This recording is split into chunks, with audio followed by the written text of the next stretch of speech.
Hello Mariko. So ayun, ganyan ang itsura ni Summer nang dating dito sa amin. Ganyan ang itsura niya, yung kaniyang balahibo halos nagdikit-dikit na at hindi na masuklay sa sobrang daming buo-buo. So ayun, ang ginawa ko dyan is pumunta kami ng vet para ipag-groom si Summer.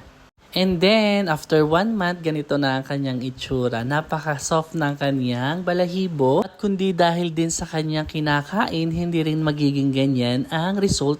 Nagtanong ako kay Doc kung anong pwedeng ipakain sa 3 months to 18 months na puppy. So, suggested niya is pedigree. Napakaganda daw nun kasi ito daw is for brain development, healthy digestion, and growth development. Kaya napakaganda daw talaga ng pagkain na tong pedigree. Ito lagi yung sinasuggest nila na ipakain sa mga puppy. Oh, Mariko, ano pang hinihintay mo? I-check out mo na yan para sa anak.